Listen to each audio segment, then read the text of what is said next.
When I was a child, my grandfather explained to me that the northern lights were caused by light shimmering off Arctic ice.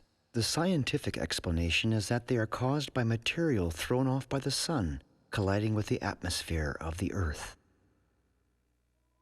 And when it comes to the moon, I was always captivated by the fact that we can only see one side of it from Earth. The other side has only been visited and photographed from spacecraft. But the moon, like the northern lights, has a complex relationship with the Earth, as does the universe. Science continues to discover more about that astounding interconnectedness. An interconnectedness that affects the tides, the weather, the seasons, every aspect of life we take for granted, right down to the blood in our veins.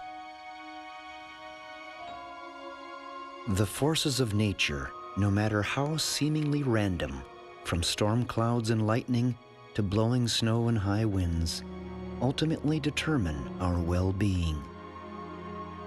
All of nature's forces gift the surface of the earth with subtle energy. All we have to do is touch it and become truly alive.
Welcome to the Power of Natural Healing with Howard Strauss. We have Clint Ober. Now, Clint Ober started out his career riding on the rise in popularity of cable television, but he wasn't very happy.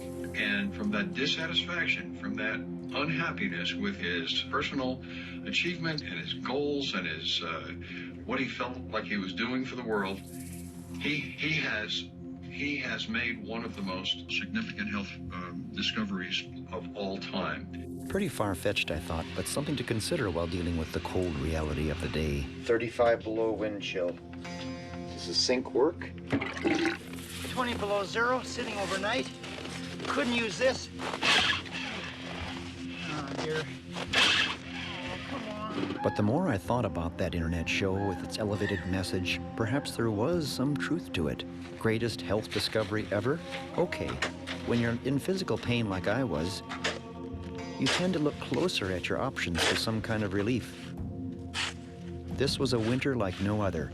44 feet of snow fell in total. There's a reason why I feel crappy today yet.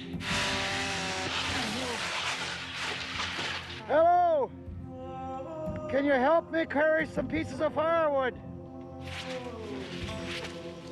The workload was daunting and unrelenting. My back muscles kept me in agony. My frozen hands stayed numb. Here's a fence.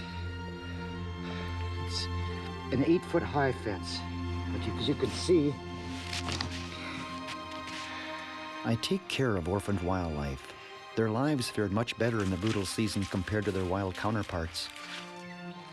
You might have wondered what that greatest health discovery pronouncement made on that internet show was. It is called earthing, which refers to the recent uncovering of the fact that major health benefits result from contact with the Earth's energy field by walking barefoot. Wearing conductive footwear, such as leather, also works. But because I was desperate, I went for the whole treatment from head to toe, regardless of the temperature. After about 20 minutes of lying naked on the bare earth in below freezing temperatures, a wave of calm had come over me, and I felt warm and tingly. The next morning, something was missing. It was the pain in my back, and both of my hands were no longer numb. This was crazy. How could this have occurred? Was it my imagination? Did I simply tell myself the pain would go away if I touched the earth, and by doing so it would? I decided to try a different method. Of course, I didn't want to stay connected to the earth by lying outside in the cold. Since earthing or grounding is all about soaking up the earth's free electrons, all I needed to do was stick a grounding rod into the earth and bring the energy right into the cabin. And while I was at it, why not start an experiment to see if this magic works on other living things? And so I also cut 2 sprigs off a cottonwood sapling, grounding one and not the other to see if it would influence the sprouting of the buds. This, I thought, would be the litmus test. But hey, why stomp with cottonwood twigs? It was almost Valentine's Day, and my helper Rocky delivered ideal additional specimens for my experiment. thank you. I put the first batch of lilies in the new workshop edition, which were not grounded to the earth, and even added the stuff that comes with store-bought flowers to give them a longer shelf life. The other batch for the grounding experiment. But the next morning, after sleeping grounded, something else was happening. I noticed I wasn't grinding my teeth in my sleep anymore either. Things started coming into focus rapidly after that. The cottonwood sprig that was in the grounded vase sprouted before the other one. And then the verdict was in between the grounded and ungrounded lilies. Guess which lily kept its petals the longest? The grounded lily, of course. All the ungrounded lilies in the new workshop edition had long been dead. It is a moment like this that you just want to jump on your snow machine and get to the first person you can think of who is suffering, who might really take you seriously. That person was my associate Mario Benassi. And then my helper Rocky caught an internet discourse between 2 celebrity doctors about this earthing discovery. I got to say, I think a lot of folks are going to say this is where Dr. Mercola, he fell off the wagon on this one. What? Who's doing this? And who gave this idea? Well, it's because it's not simply walking barefoot. It's the devil's in the detail. It's walking barefoot on the earth. And the earth is a massive source of free electrons. And when you do that, these electrons go into your body. So my mother-in-law has been torturing me about this. She's been talking to me about walking barefoot outside, which I thought was just a scam to get me out of the house. Meantime, my associate Mario had some news. I didn't really think it was true. Like, I didn't want to believe it at first. But it's the truth. He hasn't been snoring for the last 3 nights. Now I don't hear him snore at all. After an initial email, Clint Ober, the man who discovered grounding or earthing for modern man, contacted me. I explained to him how many people I knew were suffering in our community. He responded with this box. From then on, all I had to do was disseminate information and put together resources to anyone I knew that would benefit. Word's getting out.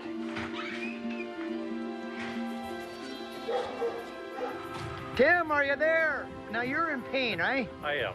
You got what's the matter? Ruptured disc. So you're in always pain. Always. Take this.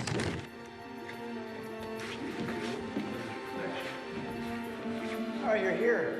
So I just bumped into you. Local business owners took this seriously. My reputation and hunch about grounding was now open to public scrutiny. Either this was going to change the community of Haines, Alaska, or I'd be the laughingstock of the town. Alaskans, it seems, are skeptical by nature and quite opinionated to boot. Show me a better way, I'll do better. Saying, Steve, that you should just take this thing and run with it and get it out to the public as fast as possible, to as many people as possible. It's a concept I hadn't considered. So whether it makes sense or not, who's to say? But I did crawl underneath the house and get naked and lay on the earth for about 20 minutes. And I felt better. Why would the local doctor be so underwhelmed by this? Uh-oh. Something happened here. Cameron, and I'll tell you how dang good I feel without any back problems whatsoever. Really? Has your back gotten better? I have absolutely no pain in my back whatsoever. And how long have you had this back pain prior to meeting on this earthing thing?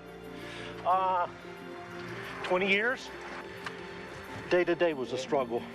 My goodness. Every day was a struggle to get through. Oh, we got it in the truck. Well, the wolf will like that. Almost everyone was being transformed, some literally overnight. So I placed calls with people at NASA for support in making this film. Hey, Steve Cosell, I try to not get involved in any way with things that I don't understand or don't, really know what to think about them. So I just can't do it. I hope that this turns out to be a breakthrough. Good luck to you, Steve.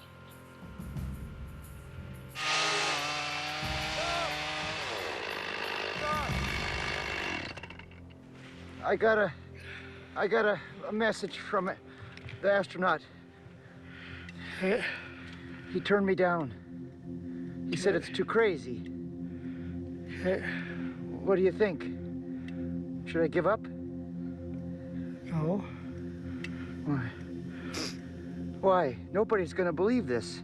Believe what? Believe that this works.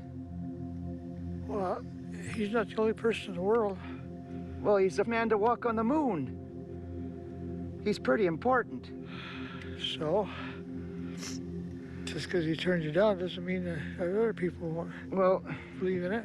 Nobody believes in this stuff unless you get a famous person to talk to and at least give their opinion, don't you think? No. It's the everyday Joe that's going to need this more than the guys that's got millions of dollars. I've been a filmmaker for 30 years, mainly for the likes of National Geographic. If there ever was a film that I needed to make about nature, this one was it. We started to do more research and met earthing advocates, including Clint Ober himself.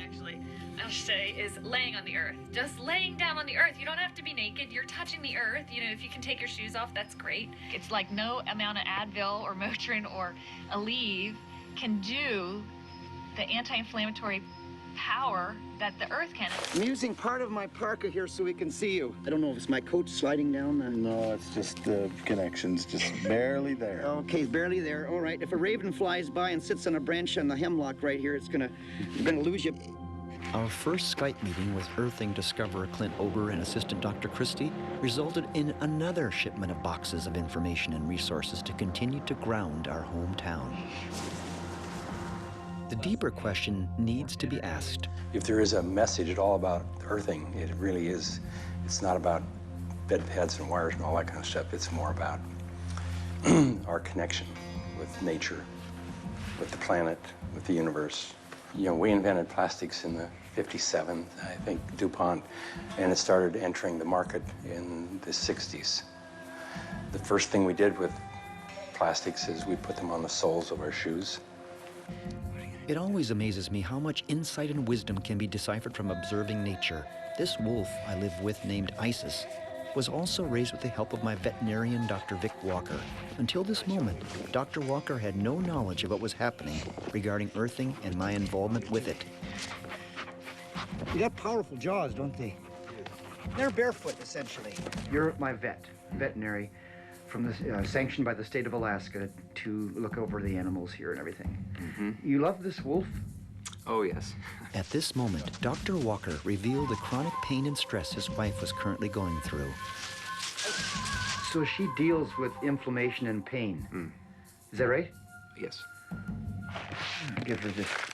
What's this, Steve? Not a day went by that I wasn't amazed with reports from people in our town.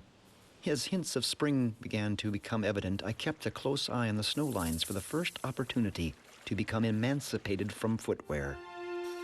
With the longer days and warm winds, one of the family decided to suddenly wake up after months of hibernation.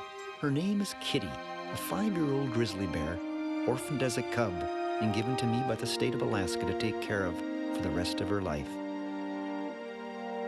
Here's another creature, gifted with the extension of the senses we seem to have lost or never attained, living by voices we shall never hear. The awakening of the bear also awakened something in me, something that said how beautiful the natural cycle of life is, how precise rhythmic patterns of the earth work, and how the hum of the earth is in sync with the moon and the forces beyond that. How beautiful it all is.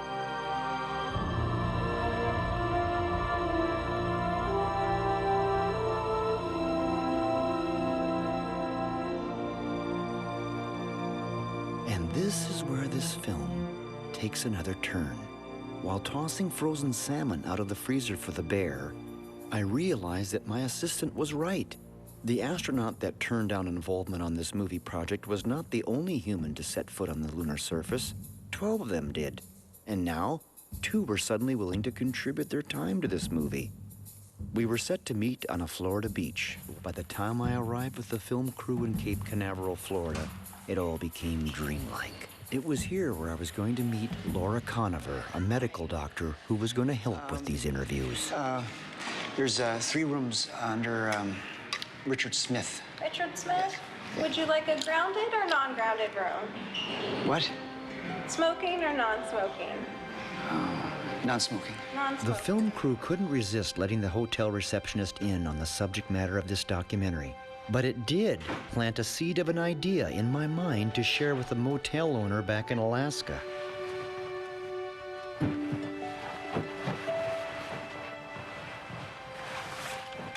A far cry from my first earthing experience, there was a very comfortable way for civilized people to receive the same earth energy in the form of a conductive bedsheet. Life's an adventure. So I went out. But who do I have to thank for this chance introduction? None other than our beloved rooster, Squawky. Laura was about to help me meet 2 people with a unique perspective about the Earth. I was going to say, Dr. Mitchell, I know that you experienced a really intimate moment where you felt interconnected with everything, Yes. even in space. Okay. There was no script for this shoot, and of course none of this was staged. I had my film crew from National Geographic, Laura and her family, and a strong desire to document different perspectives about the Earth, its healing power, and the interconnectedness of all life therein. And I remember I watched you describe a moment where this just hit you, it just washed over you. You had this moment where you felt interconnected to not just the Earth, but the stars, everything. That's exactly experiencing that particular phenomena. I didn't know what to call it at that point. Right. Cultures are rooted in this type of unity experience. It says everything's all interconnected. Honor. Yeah, gift for you. After listening to what Dr. Mitchell shared, and before we ran out of time, I had one chance to give him the same tools for connecting to the Earth, just like everyone back home. 1-1. Laura was now speaking with Charlie Duke, the 10th man to walk on the moon on Apollo 16, and the director in Houston to guide Apollo 11 and Neil Armstrong to become the first man to walk on the lunar surface. APA at a descent. Mode control, both auto, descent engine command override. Tranquility Base here. The Eagle has landed. Okay, they want to know, how excited were you when you put your first footstep on the moon? Well, I was like a little kid. Charlie Duke also did this interview barefoot. He too understood that the ground beneath our feet is a natural treatment table for what ails us. He saw it all as intelligent design. Now I look back on my adventure, and there's a psalm that says, "The heavens declare the glory of God, the skies proclaim the works of his hand."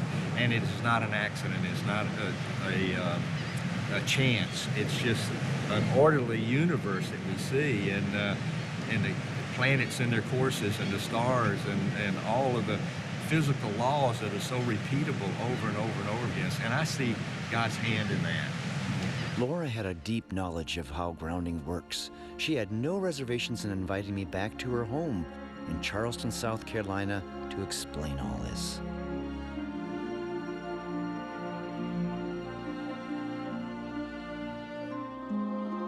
It was in Dr. Conover's home that I could see her vision and understanding about how earthing works and what it can do for humanity.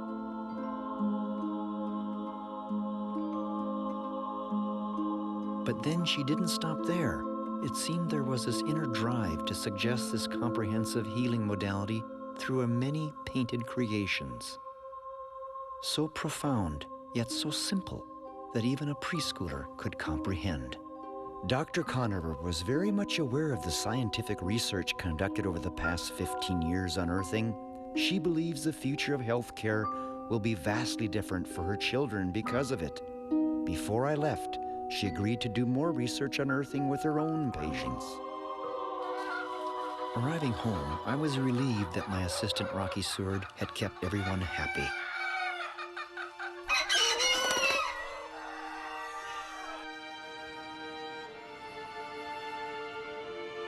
In my hometown, there continued to be profound and life-impacting reports.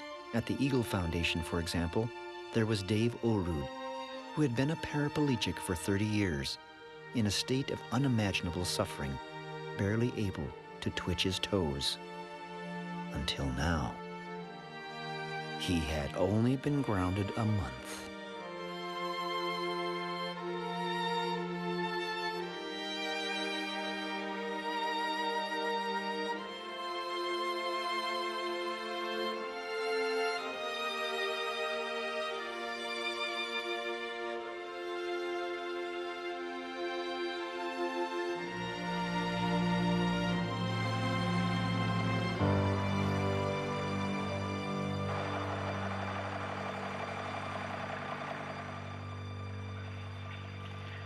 Thanks for the moose branches. You're welcome. What are you going to help me, what's that? That's a grounding thing for lady. She give it back because she can't get too well or she'll lose her disability. It's okay?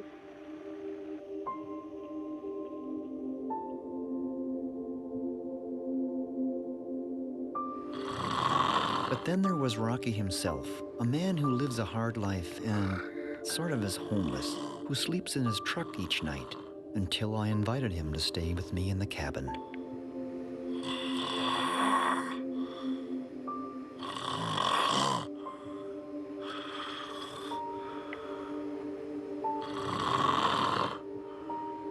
There was no way I would ever get a good night's sleep with that type of situation happening on the couch, 4 feet away from my bed. The next night, Mr. Seward agreed to allow me to hook him up to the earth in an experiment. He had nothing to lose, really, since he'd never gotten a true night's sleep anyway, due to waking up choking and with a headache and more.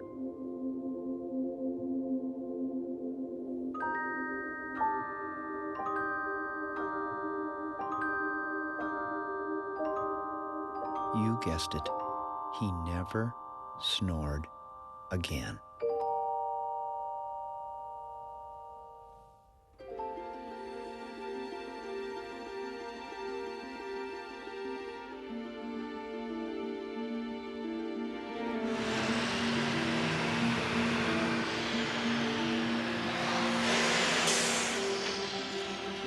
My associate Mario rendezvoused with me at a street corner in Vancouver to meet this host. His name is Dr. David Suzuki. But who is he really? He's probably one of the most well-known scientists of our age. He's a national hero in Canada, and he's probably one of the most eminent ecologists that people recognize. You think I should tuck my shirt in? Yeah, maybe. Dr. Suzuki. Hi. Hello, nice to meet you. I've been following you since I was a little kid. Okay. Where are you now? Well, live in Alaska. In Alaska. Outside of Haines, Alaska. Yeah, yeah. And this is Mario Bonassi. He's Hi. an Nice associate to of meet mine. you. We used to shoot for PBS and all of these different things, nature shows. But between the two of us, I don't think we've ever been so tongue-tied to meet you. Come on. Come on, let's go on. Okay. Okay, you lead the way. Yeah, okay. So you haven't visited this place? I have never been here. I explained to Dr. Suzuki how our town was benefiting from earthing and asked if he thought reconnecting to the Earth's energy field would be beneficial. Absolutely. We need to be connected with the Earth, which gave us birth. The moment I was born, I needed a breath of air, as did everyone else. And from that time to the last breath we take before we die, we need air 15 to 40 times a minute. That's nature, man. We take air into our bodies, we fuse with it, and pump it through our systems. We are air. We are water. 70% of my body is water, for heaven's sakes, and we leak it all the time through our skin and our eyes and our nose and our crotch, and we lose water, and we have to keep topping up. That water comes from all over the world. We are a part of nature. That's what we are. But we think that we've grown so smart and that we can actually pump nature up and get it to yield even more. Cut the trees down, we'll genetically modify and genetically alter trees so they grow faster. Of course, the quality of the wood is crap, but we think that we can grow trees as if they're corn or tomato plants, which is absurd, of course. We have now become the most numerous mammal on the planet, but we're not like wildebeest or mice or caribou. We are endowed with huge amounts of technology, a consumptive appetite that is insatiable, and we are trashing the planet as a result. And we're trashing our home. It's our home. We were fortunate enough on this journey to meet historian Freddie Silva, who clearly understood the Earth's energy fields from the perspective of the intuitions of ancient people. What is it that you were doing that brought you out to the west coast here of Canada? I sort of work with ancient systems of knowledge. I'd look at and research how the ancestors worked and built temples around the world, look at the ways in which they develop common attitudes to developing consciousness, and then find that there are commonalities between these points of view that are shared by different cultures around the world. Mr. Silva pointed out that earthing is not a new discovery, just a rediscovery of what the ancients already knew would help them to heal.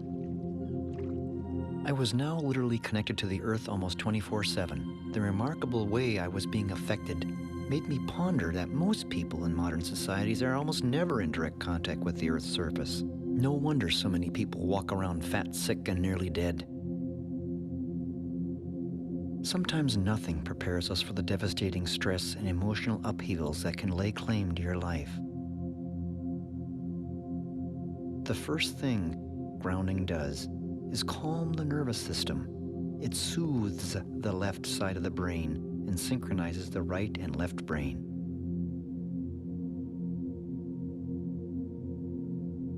Where I found pain relief was to do what the ancients did. Immerse myself unclothed into the earth. It's like throwing a bucket of water on a fire as opposed to using just a cup. More exposed skin allows the earth electrons to flow into one with much more volume and intensity.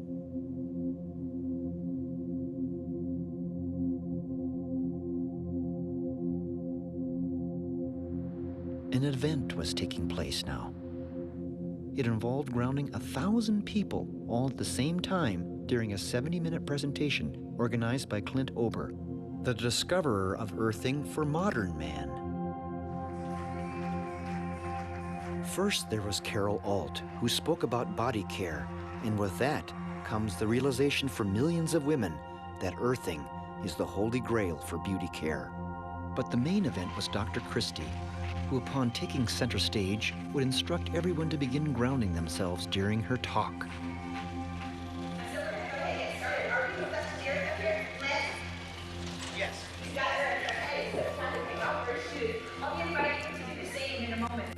As Clint Ober observed this group, he looked confident that it wouldn't take long for grounding to affect everyone in the room. We're gonna have a good time. I was nowhere near prepared for the number of people that were affected by being grounded that came back and wanted to talk to me. How do you interview almost 1,000 people? It's such a simple and so profound and powerful concept. And it's right there beneath our feet. This is what just blows me away. I've been writing about health for 35 years.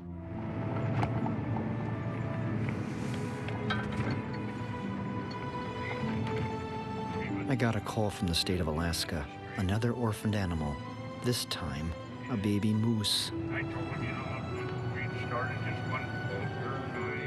Because she was likely a mere 48 hours old, I had to keep her safe from hungry wild grizzlies, and so I put her in a bear-proof horse trailer with the doors shut temporarily. I named her Karen. Because the horse trailer kept Karen ungrounded, I devised a way to reconnect this moose calf to the earth with a grounding pad. She instinctively knew where to lie down, whether it was concealed or not. The next step was an exercise in reality having to do with true nutrition. This moose primarily needed raw milk with all the live enzymes. If it was pasteurized, she would likely die. Yet, I'm amazed that people are told there is no difference at the grocery store. The flow of people to my porch wanting to be grounded never let up, and word continued to spread.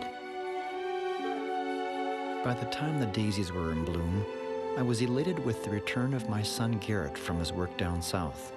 Garrett and his 19-year-old girlfriend, Esther, were somewhat aware of earthing, but wanted to learn more. I would show them.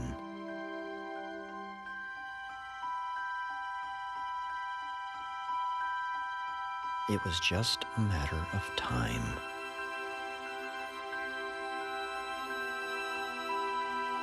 The plants themselves had something to say about earthing. More and more people in our town wanted to be grounded. It was overwhelming. Garrett and Esther were now part of the team.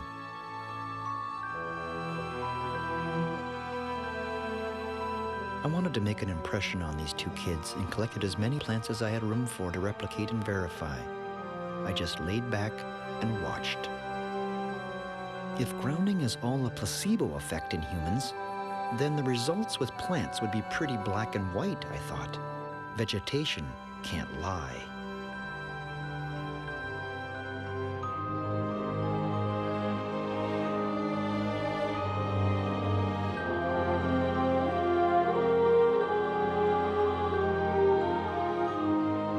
Inspired by the moose calf's natural connection to the earth, I found myself going barefoot most of the time too. I felt like a kid again.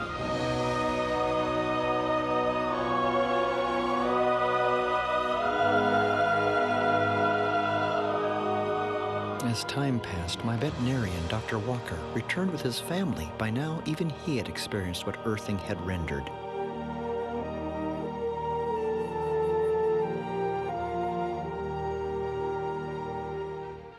By this time in town, my assistant Rocky Seward was called to help replace a sign.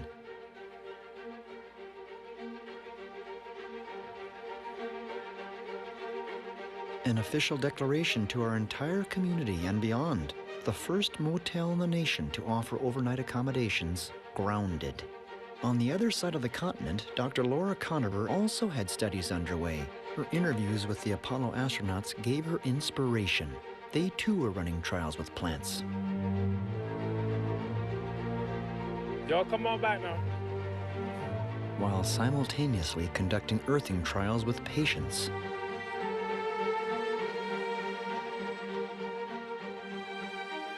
Tell me how the study went for you.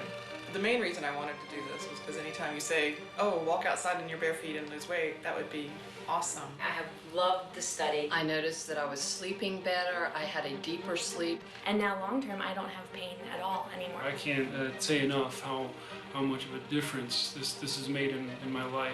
Laura's children took these patient results in like they were multiple miracles. And the lab results stunned everyone.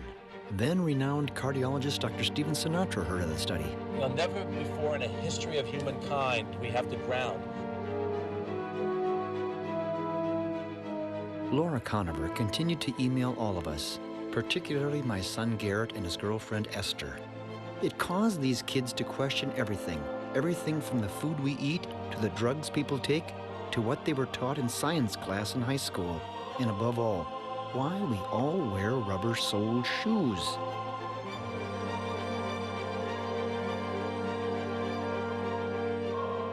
Grounding soon caught the attention of outsiders, like a film crew that were working on an episode for National Geographic. The show's host took a particular interest in what happens to plants. I pointed out clinical case studies online with the Geographic team of the seemingly miraculous disappearance of chronic inflammation in patients, verified by thermography, which distinctly depicts reduction in inflammation through color temperatures. As for Garrett and Esther, it was time to whet their appetites.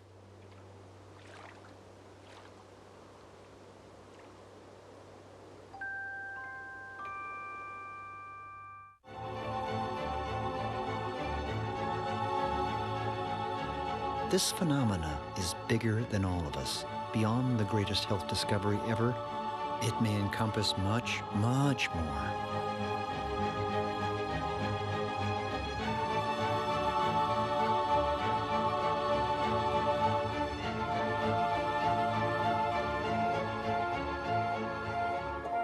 The curiosity of these two kids now led them on a quest, just like me.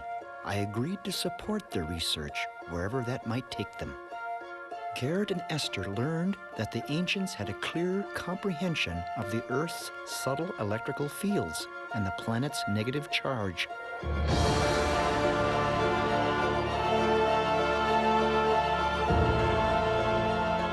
Gothic cathedrals were oftentimes built exactly upon energy hotspots. All of these sites, whether conical mounds or stone circles, were built with impressive precision, rivaling any technology we possess today.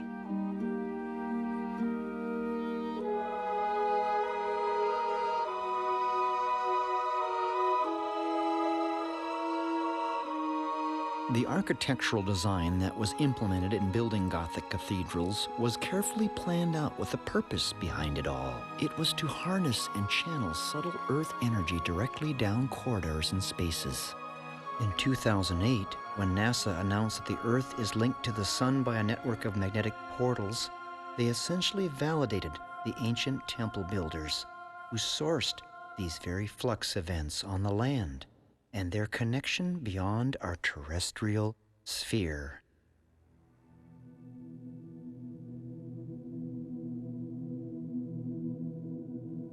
Then I was determined to meet someone who could infuse insight, answers, and hope. John Stuart Reid brought me to an ancient stone circle site called Long Meg and Her Daughters, which is considered one of the largest stone circles in the UK next to Stonehenge.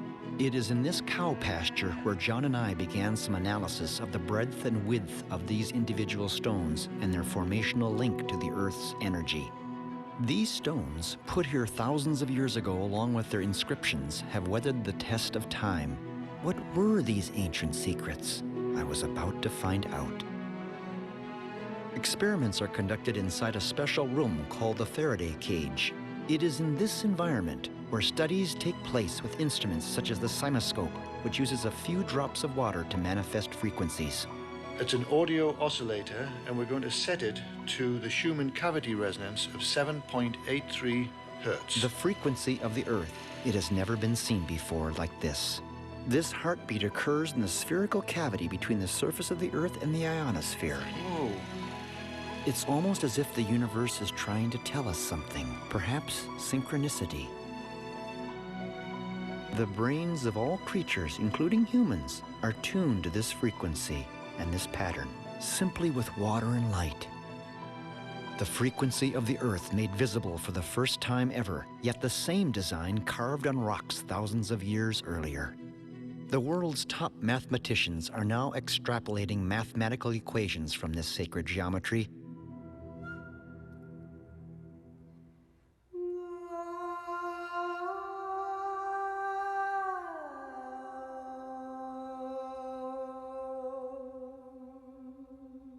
Then I heard about a teenage girl named Ray Heim who was running barefoot coast to coast. I wanted to cheer her on.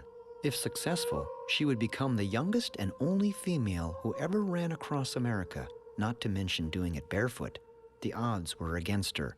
She was running to raise awareness of children who live in poverty.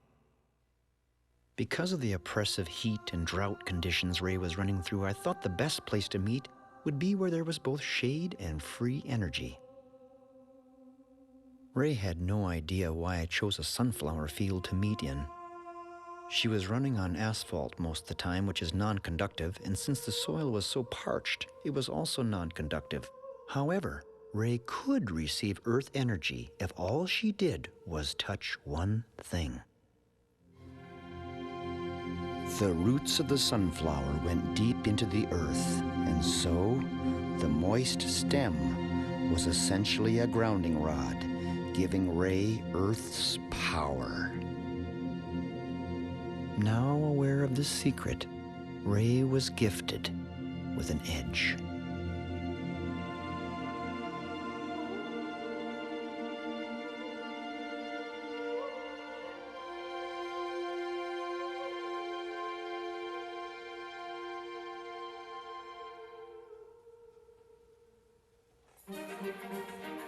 Back home in Alaska, earthing was now the talk of the town, and for many who didn't want to go barefoot for various reasons, there was a solution. By drilling holes in shoes and sandals and inserting a conductive plug, the Earth's energy could go back up into the foot, next best thing to barefoot. And then a lady from New York heard about what was happening in our town. She knew that not everyone would want to wear grounded sandals. She had options. Grounded shoes. They're wonderful. I'm kind of the kind that thinks that it's not going to work. No, I think the science is really indisputable about the benefits.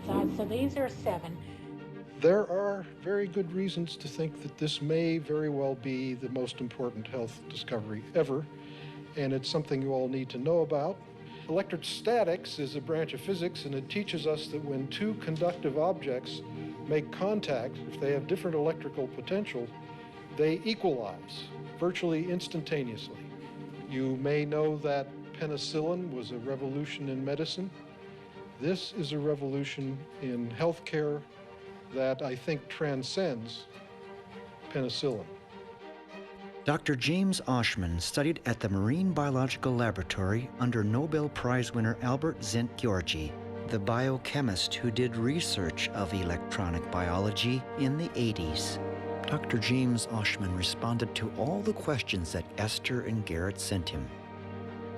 He emailed information and illustrations which quantified and verified the scientific research, including the double-blind placebo studies and the clinical trials that were conducted over a period of 15 years. How beautiful to know, and yet how tragic to realize that much of humanity has never heard of grounding.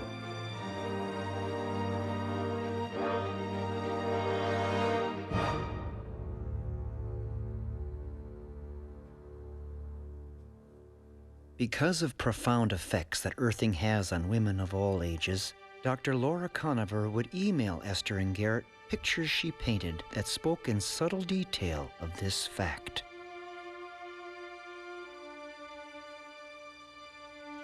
Children who practice earthing that have been studied have been shown to have profound reductions in physical and emotional issues.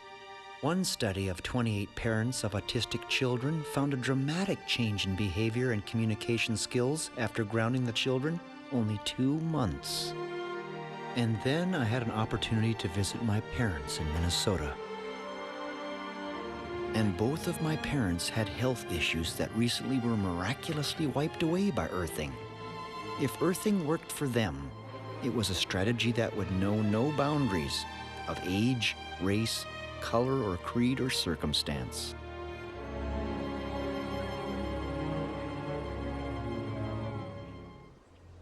At the urging of my parents, I flew to nearby Chicago, where there was another advocate of earthing, who is known to millions of people around the world. This is a doctor who does not accept conventional medicine at face value, and who successfully shines a light on true healing and environmental sustainability. Not surprisingly, living grounded is something this man had been doing for the past 8 years.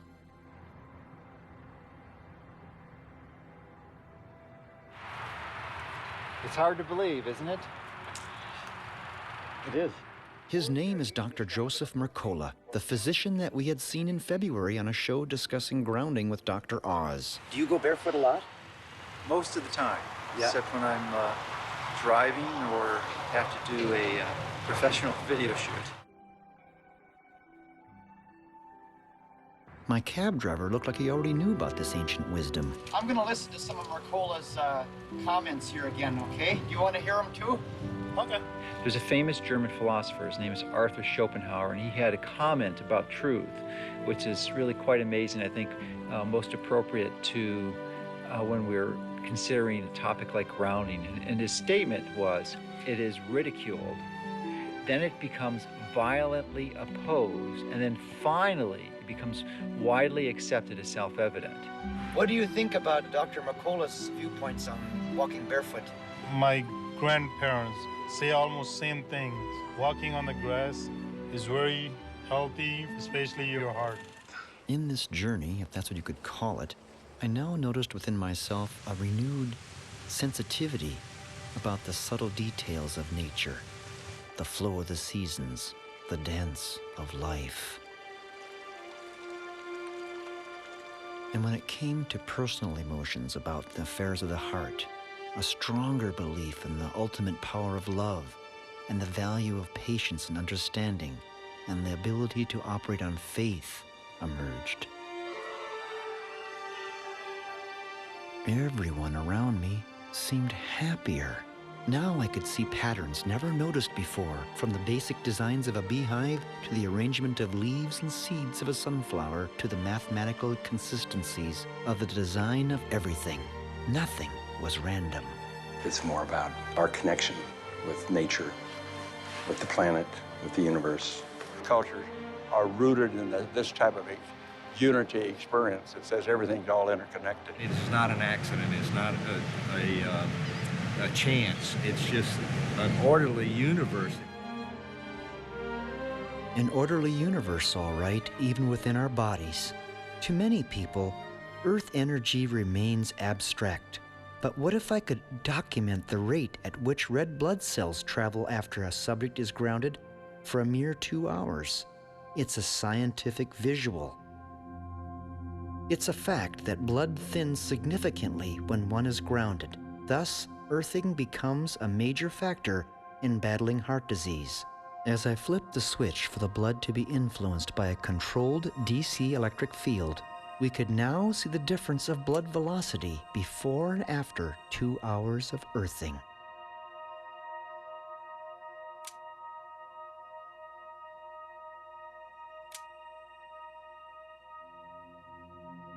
As you can see, under controlled conditions of the DC current, the blood cell velocity is unequivocal before and after earthing for 2 hours. Dr. Gary Schwartz, along with Dr. Christie, oversee these studies at the University of Arizona. I followed Dr. Christie to another research facility in Southern California to meet Dr. Gaetan Chevalier, a biophysicist and electrophysiologist. Dr. Chevalier, along with his colleagues, have spent almost 15 years in trials and studies of earthing, ranging from sleep studies, skin conductivity, cortisol levels, stress and tension studies, heart rate variability studies, and many other published physiological parameters that are relevant to earthing. On Skype, Garrett and Esther were looking for international opinions and comments on the subject of earthing. I'm Pavel Sokal. I am a physician. I'm a neurosurgeon. All of us were processing this information together and thinking about so many we love that are suffering because they don't know about this. In Seattle, Washington, where Esther and Garrett were now attending college nearby, they took part in a race where shoes were shunned, called the Naked 5K. I found it rather odd, though, that although it was a barefoot race, it seemed like the barefoot runners were still in the minority. The footwear industry is a $55 billion a year force, and the idea that running barefoot is far superior to high-tech footgear is not something industry will espouse publicly.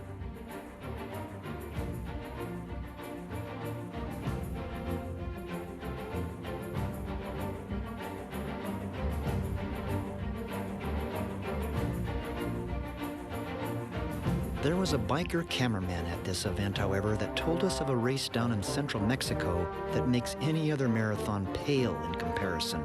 He invited us to his home to see what he documented. This filmmaker's name is Sterling Noren, and Sterling wanted to show us the story and proof of the Tarahumara Indians he follows. They live in a remote canyon in central Mexico, and they're able to run superhuman marathon distances of up to 250 miles. No one on Earth can match their endurance, and many observers attribute their capability to the simple fact of living barefoot.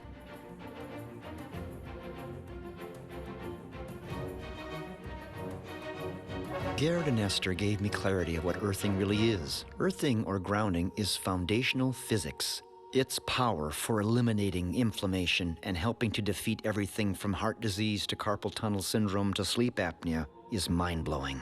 But this energy medicine suggests something universal. I followed the intuitions of these two kids to Maui, to the University of Hawaii's Institute for Astronomy.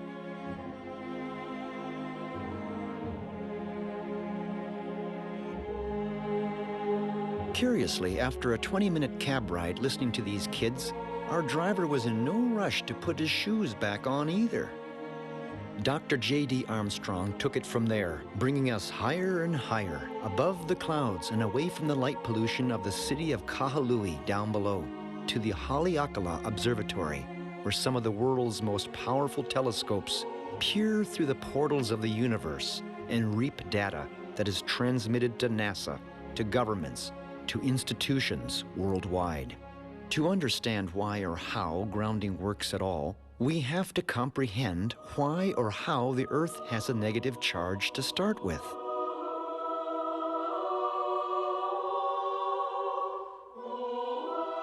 It all has otherworldly explanations. It involves space itself, and the sun, and the moon, and the weather, and lightning, and the Earth's core, and how it's all interconnected. And to look into this deeper, one has to wait a while.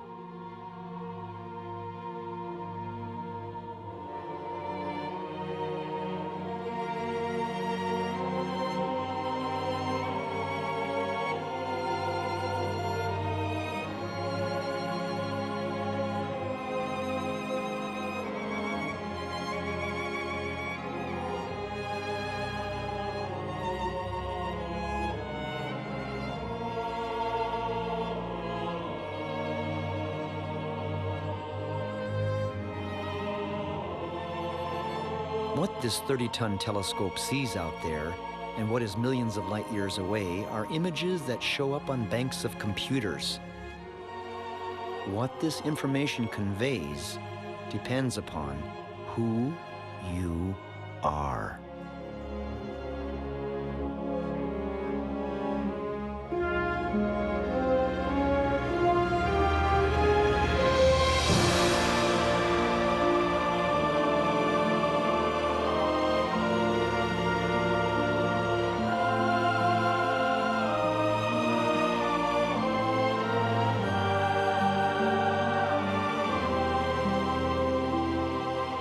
For Esther, what she saw in incomprehensibly infinite space was the same thing in the design of Garrett's ear, a fractal, a spiral, a sequence. In fact, the spirals in space and the spirals found in the outer and inner ear and elsewhere are all the same.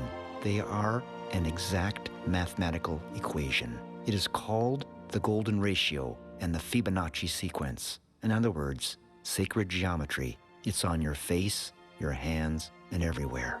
But not everyone agrees. Intelligent design is horseshit. First, let me ask you, what's your view on intelligent design? Then I'll tell you mine. When the Institute's Dr. Ritter learned we were making a film about earthing, he called us in for a talk. Dr. Ritter had never heard about earthing before. The fact that these two kids were poking around and speaking with the staff about the merits of connecting to the earth bothered him. After all, Garrett and Esther were not scientists. What do they know? Do you think connecting to the earth with your bare skin is important or can help your body?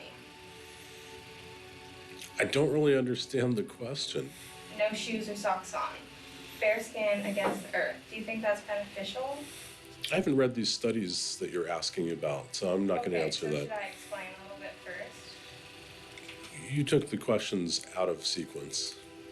Oh, well, I said it goes from the bottom up. I can read the one first. I'm a physicist. We study the nature of matter, the interaction of matter, and what the rules are that govern that. We see four forces in nature: gravity, strong force, weak force, electromagnetism. Is the Earth connected to other things? Well, sure, we feel the gravity of the moon. It feels the gravity of my telephone right here, and vice versa. Is the Earth connected because of these things? Yes, and we understand that in physics. Are you talking about something else?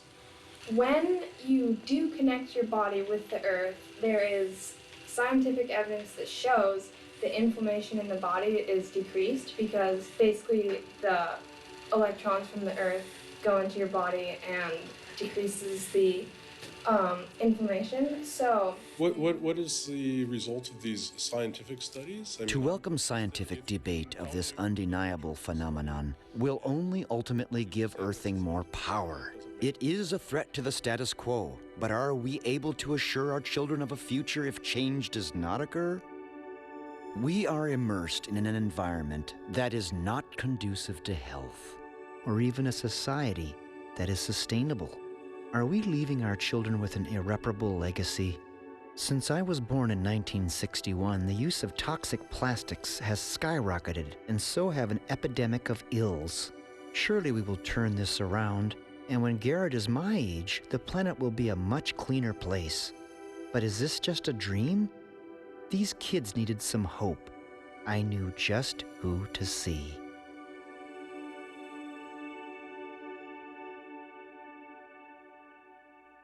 But before our guest arrived, I had a time of reflection.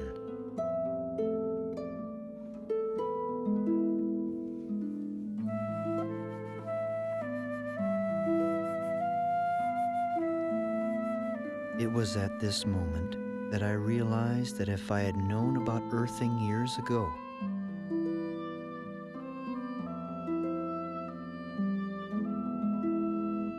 the mother of my son would still be in this world.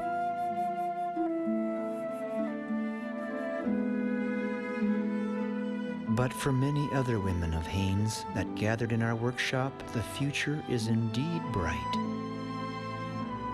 I grew up in Angoon, Alaska, and in Angoon, we as a village, as a culture, believe that we have to be good to the earth and respect the earth, most importantly, so that the earth will be good to us. The first 5 months of my pregnancy with Maya, I was extremely sick, and then I was introduced to this grounding.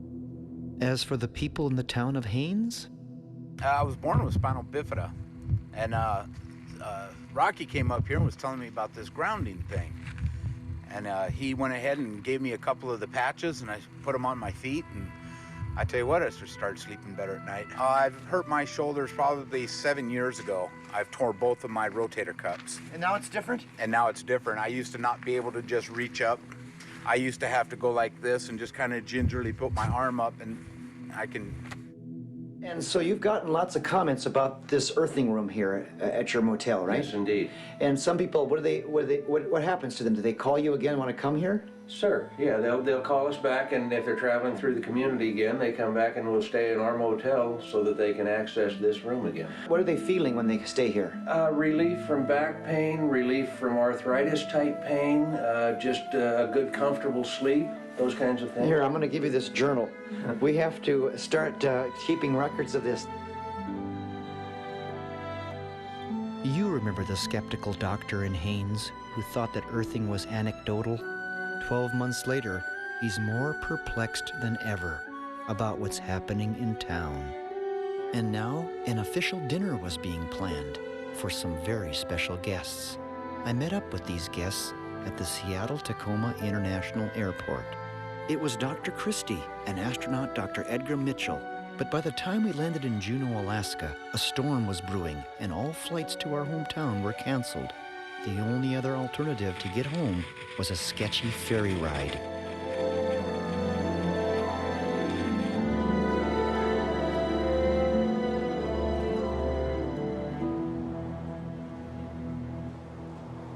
No amount of cold and snow or storms could cancel this event. There was one slight last-minute problem, however. Remember the Eagle's Nest Motel, first in the nation to offer an earthing room? Well, they were sold out. No vacancy. No room for Edgar and Dr. Christie and Jason, her assistant, to stay. Too many people had come to town to meet Edgar and Christie. The only other option was my place. I was not prepared for that.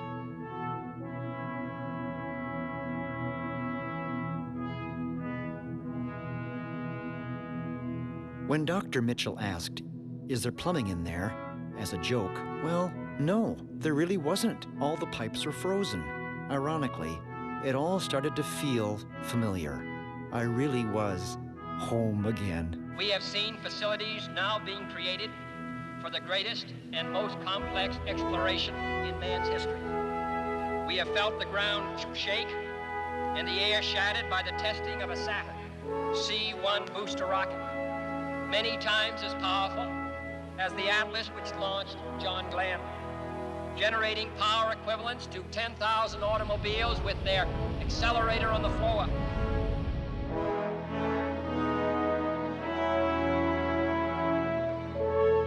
It wasn't long before everyone discovered that we had more in common than we could have realized. So I'll show you. This is the sunflower experiment that we're doing with Gary Schwartz. Is this a wire that's connecting them? Yeah, it's a wire and then there's a mesh. And it becomes really distinct over time. This poor little sunflower that's not connected starts to wither and wilt. Mm-hmm. And the one that's connected to the earth is still vibrant and strong. It seems to me when I look at this that the earth itself has this energy to give every living creature. Well, it certainly would suggest that. Certainly would suggest that. Yeah. As the Atlas which launched John Glenn. And so now we are at the moment of the hour. It's such a privilege to be able to introduce to you Apollo 14 astronaut, Dr. Edgar Mitchell.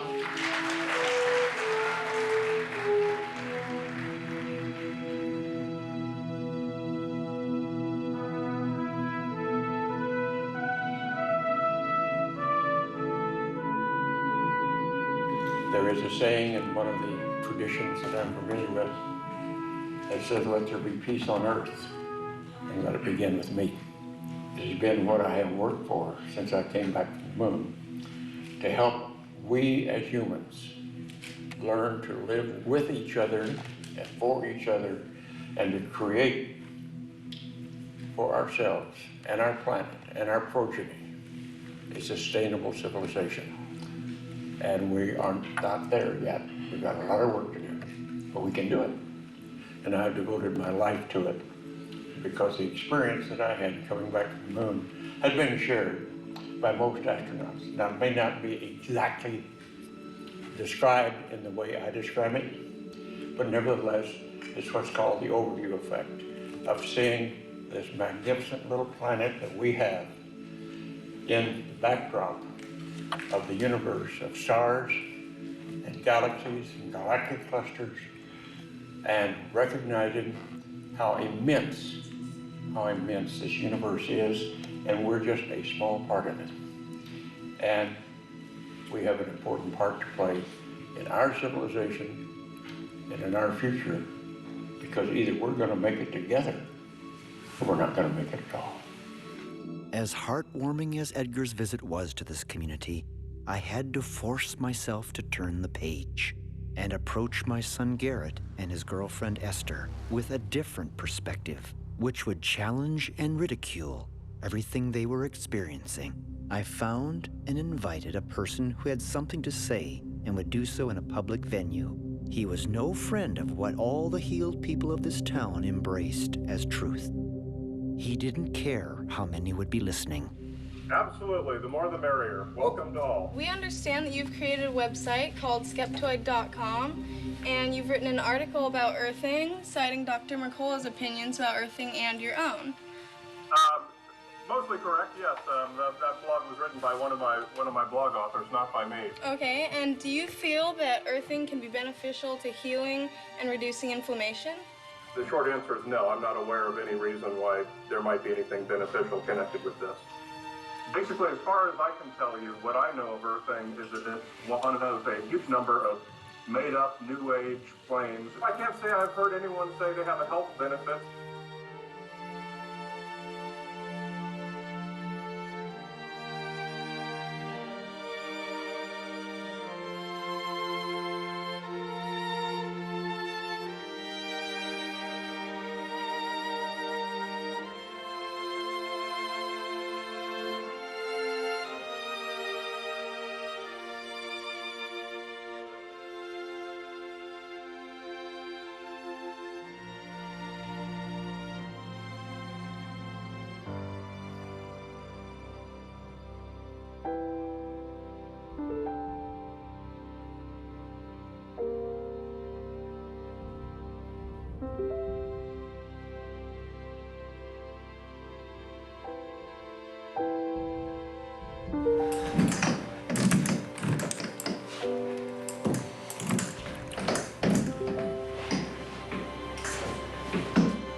I walked 30 feet today.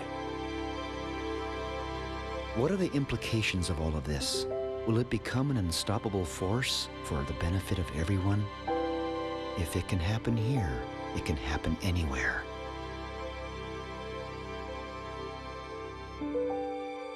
So, in the end, I remembered the others over this past 11 months that helped with this film and how they were affected.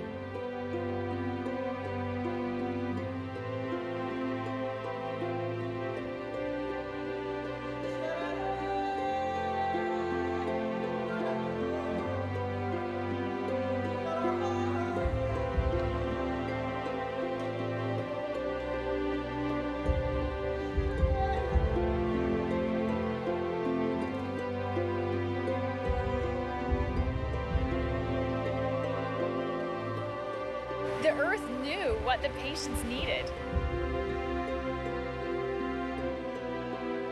So y'all in town visiting? You know, we're here to shoot this movie and basically tell the world about the medicinal benefits, which are absolutely huge.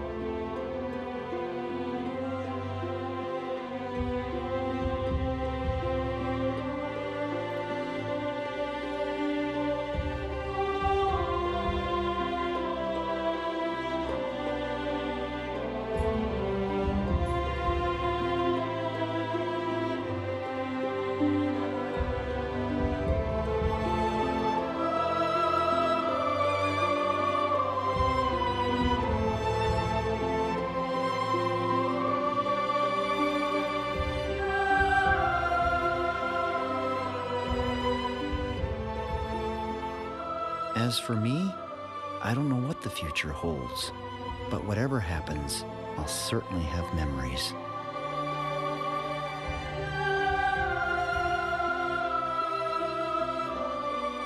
For each of us eventually, whether we're ready or not, Someday it will come to an end. There will be no more sunrises, no more minutes, hours, or days.